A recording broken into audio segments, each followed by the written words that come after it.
Hello! This is a free preview lesson for our new course on Skillshare. I'm going to teach you how to ask questions in English. I know that a lot of English learners are struggling with questions, and I understand why, because most learning programs teach you how to tell. How to tell about yourself, how to make up a monologue, something like that. But when you need to communicate, when you travel, when you come to a new company, when you make friends, you actually need to communicate in dialogues. And our grammar knowledge sometimes is missing, and we are struggling with asking questions. This is a common problem, and I'm trying to help you with it here. And if you are not using Skillshare right now for improving your English skills, I recommend you to join, because there are a lot of courses. Our school, Smart English Learning, we have 22 courses on Skillshare. They're about different topics, about speaking, about vocabulary, about grammar, about writing skills. Basically, you can just use this opportunity, this small bit-sized online courses available on your phone, and you just improve and learn something new every day. If you use our promo link in the description, you can join for free, and you will get access to all the courses on the platform for free. Come on, I hope to see you as my student. And today's lesson, a part of this course, how to ask questions in English. I'm going to tell you step by step how to deal with questions. What are the spoken variations? What are the grammar difficulties connected with questions? And, what types of questions can you ask, and how to make them right.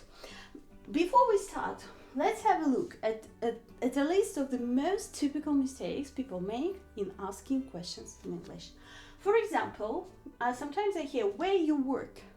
Is it right? Is it correct? Well, maybe just grammar, it's such a topic, in the language. I mean, there is no final truth, so to say. All our grammar lessons are basically recommendations. This is the patterns which most people will understand, and you make sure that people will understand what you are saying correctly, right? This doesn't look like a normal, natural question for me in English, because we usually, we have this basic structure. You work, so like I work in a shop, for example. I work in the library. And we normally add some grammar verb to form a question, and we have these three elements together in the sentence. Do you work, Where do you work? And the normal combinations for these grammar structures, for questions, will depend on what kind of action you are describing. Where do you work? Normally, all the time, regularly, okay? Where or what are you working on? Okay, they are interdependent, these two forms. Or, for example, what have you worked on? So, if you are using your verb like this, in the first form, then you will need do or does. If you are using the question like this, then you will use is or are. And if you are using this third form of the verb, then you will be using have or had. And here will be your pronoun, For example, you in our example. If it's a bit tricky, because it is the grammar of verb tenses in English, then you totally need to go and join our course, because I will tell you about all these forms, what they mean, how are they different, and how you are going to use them in your own speaking. Let's go on. Where you are going? I often hear this question. Where you are going? Is it correct? Well, something doesn't feel right here, right? It doesn't seem natural to me. Yes, here you have two elements. You have a grammar verb and you have the main verb. But the problem is that in the question, this grammar verb can't be standing next to the main verb. They do it in statements when you tell something. If it's a question, you need to move it here. This is just the way native speakers are used to asking questions in English. Where are you going? So you place the grammar verb before the subject, okay? Before the person you're asking about. Again, this is a normal rule. This is how we normally do it in English. This is how we normally ask questions. We move the grammar verb, okay? And it's, in most cases, it stands right after the question word. Okay, another one. You are a new secretary, isn't it? Okay? Doesn't feel right, because for some languages it's a normal sentence, and for example, I speak Russian, and in Russian, yeah, exactly, it will be okay. How is it for English? This is the special type of spoken questions. They are not used in written speech, and it's used, these tag questions, we call them.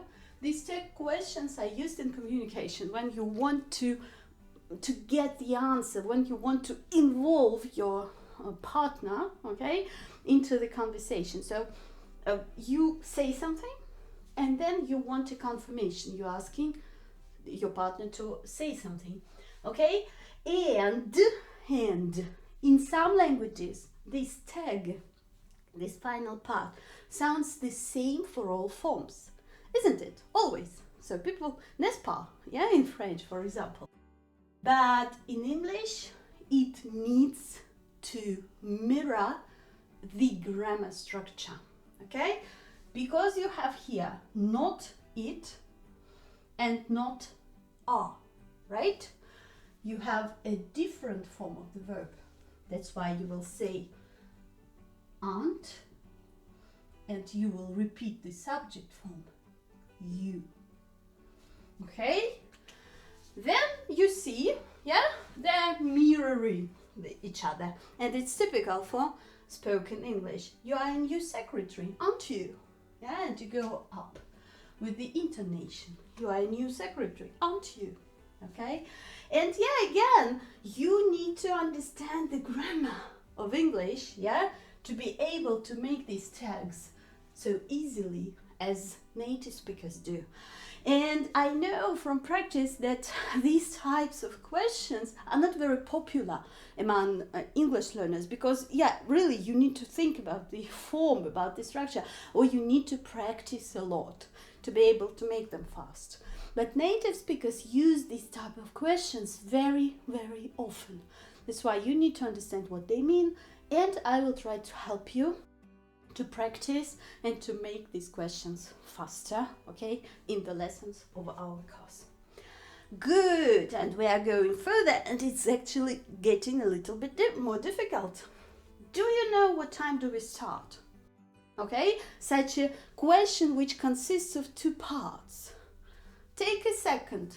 What is wrong here? The first part is okay. As we already know, we have a grammar question, we have a subject, and we have the main verb. Everything looks okay for me in this part. It's okay. And then it looks like it's okay too, because we have this question word, we have this grammar verb, okay, the subject. They are the same, right? It means they are both correct. Well, not quite, because you only do this transformation, grammar verb subject, in the first part of the question. So if your question consists of several parts, you only need to do it once. That's why in English it will be natural to say, do you know what time we start? Because it's present simple, we don't use grammar verbs, okay, in positive sentences. This second part looks like a positive sentence, okay? Only once. You do it only once. And the second part of this complex question will look like a normal sentence, not like a question. Do you know what time we start? Good. I hope you get it. And the last little, I don't know, I can't even say that it is a mistake. It's some kind of, when again we need to ask a complex question, we kind of get lost in the structure. The person wanted to say, well, can you tell me funny the story or not? Okay, it's kind of tell me, yeah? Let's erase the first part. Is this story funny? This was my initial first question, yeah? Is this story funny? It's correct because it starts with the grammar question, with the grammar verb. Okay, is this story funny? But then we add the first part. Can you tell me? Okay. I hope you remember from the previous example, when you have such a start, your second part will look like a normal sentence. Okay? In this case, how will it look like a normal sentence? This story, yeah, is funny, right? This story is funny. It's very simple. Just make it a normal sentence. But we have one, no, I mean, you can use or not. We don't normally use or not in these types of structures, but okay, I will show how to do it. How to connect them together.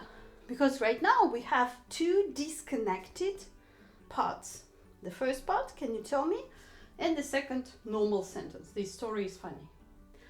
When you have a question like that, you use if to connect these parts together. Can you tell me if this story is funny? Okay, this way they are connected. You always need a word to connect two independent parts together. In the previous example, do you know what time we start this? What time was a connector? Okay, but when you don't have this question word, what, where, when, you need to use something else as a connector. And this way you use if. This is called indirect questions, reported questions. And I know that people have a lot of questions about them. Yeah, I mean, sorry for the pun. And this is how you learn to do it. Again, yes, it's grammar, but because you will be using this for communication, you need to learn how to do it fast, right? And for that, you need to work specifically with questions. If you just learn grammar, for example, this is a statement, this is a question, this is a negative sentence. Yeah, I mean, you don't spend too much time on this directed practice. If you spend some time on learning how to make questions specifically, it will certainly help your communication. It will certainly help your speaking skills, and it will be easier for you to talk to people because you will be able to ask questions easily. Not many people can do that, believe me. I hope you like this lesson, and please join the course on Skillshare. Use the link in the description if you think that you really need to work on your question structures in English. And don't forget to subscribe to our channel. See you in the next lesson.